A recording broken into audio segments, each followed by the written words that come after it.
Hello students, in this video we will study about law of diminishing marginal utility. First of all we will study meaning and definition of law of diminishing marginal utility.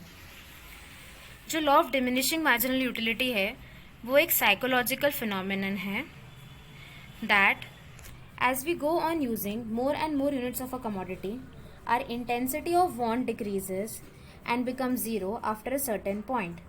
This point is called the point of satiety, which indicates the full satisfaction of human want. The meaning of this is that जब हम किसी भी चीज़ को ज़्यादा से ज़्यादा consume करने लग जाते हैं तो हमारी जो इंटेंसिटी है, जो हमारी वांट का जो डिज़ायर है, वो क्या होने लग जाता है, कम होने लग जाता है. और इतना कम हो जाता है कि वो ज़ीरो हो जाता है एक सर्टेन पॉइंट पे. और जिस पॉइंट पे हमारा जो डिज़ायर है वो क्या हो गया है, ज़ीरो हो गया है, उसे हम क्या बोलते हैं, point of satiety. The consumers behaviour, ये जो कंज्यूमर का बिहेवियर है उसे फर्स्टली किसने इवॉल्व करा है, ऑस्ट्रियन इकोनॉमिस्ट एच.एस. गॉसेन. तो इसलिए इसे हम क्या बोलते हैं, फर्स्ट लॉ ऑफ गॉसेन भी बोलते हैं. और फिर इसे फर्दर सपोर्ट किया गया है by professor Alfred Marshall. Alfred Marshall ने इस बिहेवियर को क्या बोला, law of diminishing marginal utility.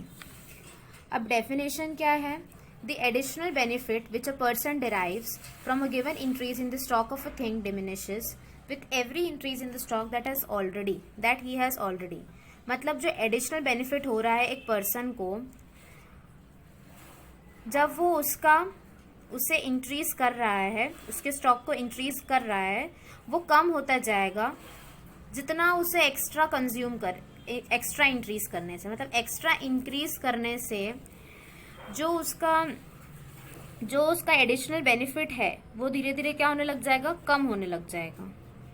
The marginal utility of a similar goods decreases with the increase in number of units in the stock.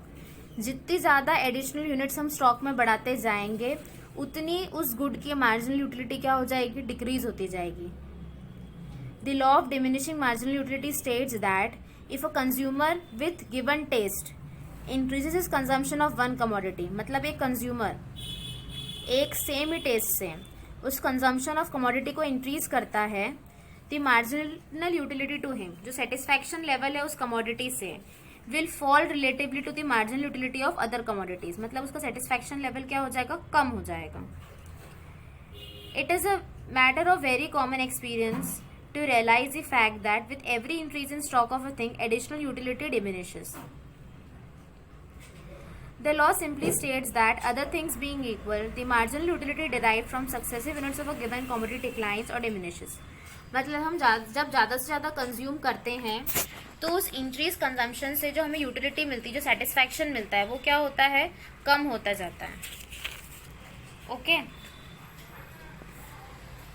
अब आप इस डायग्राम को देखिए. जब हमने 1 यूनिट कंज्यूम करा ऑरेंज का तो हमें यूटिलिटी कितनी थी, 10. जब सेकेंड कंज्यूम करा तो 18, थर्ड कंज्यूम करा तो 24, फोर्थ कंज्यूम करा तो 28, फिफ्थ कंज्यूम करा तो 30. यहाँ पर मेरी यूटिलिटी फिफ्थ यूनिट पे कितनी है, 30. सिक्स यूनिट पे कितनी हो गई मेरी यूटिलिटी, 30. और मार्जिनल यूटिलिटी क्या हो गया, 0. ये क्या है, मेरा पॉइंट ऑफ सटाइटी है. यहाँ पर मेरा सेटिस्फैक्शन लेवल क्या है, मैक्सिमम. इस पॉइंट के बाद क्या हो जाएगा, डिक्रीज हो जाएगा मेरे सेटिस्फैक्शन. 7 यूनिट के बाद मेरा सेटिस्फैक्शन कितना हो गया, 28, मतलब डिक्रीज हो गया. और जो मेरा सेटिस्फैक्शन लेवल है, टोटल यूटिलिटी जो है वो मेरी क्या हो रही है, डिमिनिश होती जा रही है. मार्जिनल यूटिलिटी क्या हो रही है, मेरी डिमिनिश होती जा रही है, डिक्रीजिंग रेट से. मेरा सेटिस्फैक्शन लेवल क्या होते जा रहा है, डिक्रीज होते जा रहा है. मतलब ज़्यादा ऑरेंज कंज्यूम करने से जो मुझे सेटिस्फैक्शन मिलना चाहिए वो कम होते जा रहा है. ठीक है, तो first, second, third, fourth, fifth तक क्या है, मेरी डिमिनिशिंग मार्जिनल यूटिलिटी है. फिर 6 यूनिट पे मेरी मार्जिनल यूटिलिटी 0 हो गई और 7th यूनिट पे मेरी मार्जिनल यूटिलिटी क्या हो गई, नेगेटिव हो गई. MU curve is downward sloping. जो मार्जिनल यूटिलिटी कर्व होता है वो क्या होता है, डाउनवर्ड स्लोपिंग होता है, because of the fact that consumption of successive units gives less satisfaction. जितनी ज़्यादा हम कंजम्पशन करते हैं उतना सेटिस्फैक्शन हमारा क्या होते जाता है, कम होते जाता है. अब नेक्स्ट है reasons for application of the law. According to Marshall this law applies due to the following two reasons. ये लॉ क्यों अप्लाई होता है? सबसे पहला, wants are unlimited but every want can be satiable at a particular point after the continuous consumption of units of a commodity. हमारी wants तो unlimited है, लेकिन कोई एक पर्टिकुलर चीज़ को हम जब बार बार कंज्यूम करेंगे तो हमारा सेटिस्फैक्शन लेवल एक पॉइंट पे फुलफिल होना ही होना है और फिर नेगेटिव होना है. फिर next, goods are imperfect substitutes of each other, hence goods are consumed in fixed proportion. मतलब एक गुड को दूसरे गुड से हम सब्स्टिट्यूट नहीं कर सकते, एक्सचेंज नहीं कर सकते, इसलिए गुड्स को हम एक फिक्स प्रपोर्शन में ही कंज्यूम कर सकते हैं.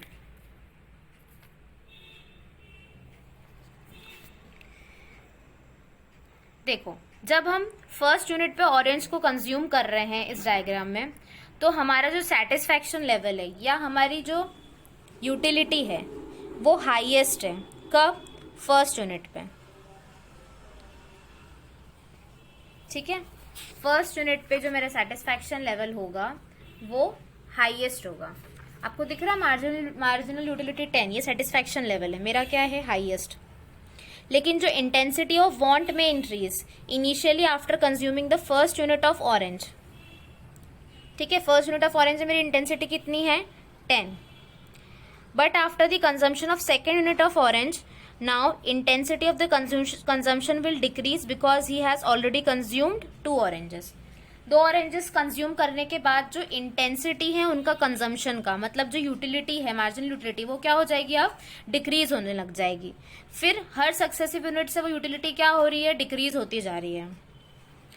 ओके, और 6 यूनिट पे फुल्ली सेटिस्फाइड हो गया है वो पर्सन. 6 यूनिट कंज्यूम करने के बाद ऑरेंज के वो क्या हो गया? फुल्ली सेटिस्फाइड हो गया है.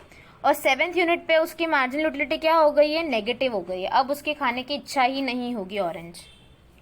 ओके, नेक्स्ट हमारे assumptions of law of diminishing marginal utility.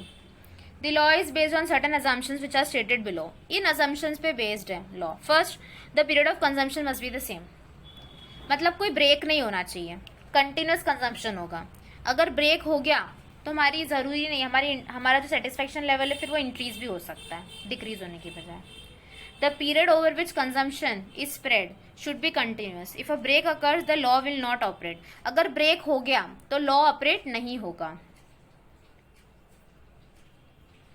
Takes food once in the morning and again in the evening he might relish it more. मतलब अगर कोई चीज़ हमने सुबह खाई है और शाम को खाई है तो हम उसका टेस्ट ज़्यादा अच्छे से ले पाएंगे. ठीक है, the law does not apply here. ठीक है, कंटिन्यूस सुबह खा रहे तो सुबह ही खा रहे हैं, एक ही बार में खा रहे हैं, कंज्यूम कर रहे हैं, तो क्या होगा? Law of diminishing marginal utility apply होगा. और अगर सुबह शाम कर दिया तो हमारी सेटिस्फैक्शन लेवल हाई ही रहेगा. ठीक है, नेक्स्ट है, the unit of the commodity must be similar in size, quality and quantity. जो हमारी साइज है, क्वालिटी और क्वांटिटी भी क्या होनी चाहिए? सेम होनी चाहिए, अलग अलग नहीं होनी चाहिए.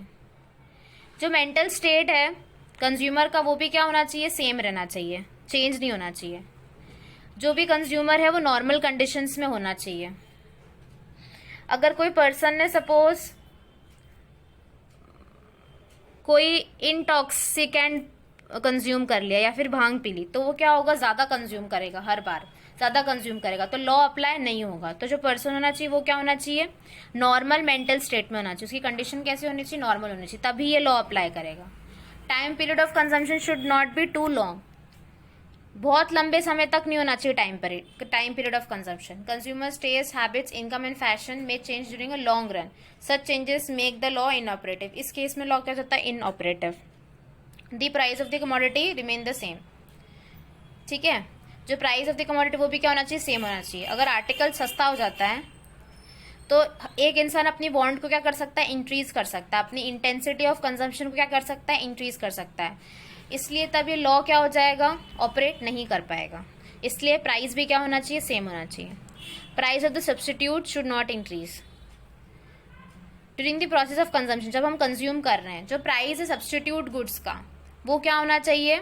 हमेशा सेम रहना चाहिए. अगर price of the substitute good change हो गया तो ये लॉ ऑपरेट नहीं कर पाएगा.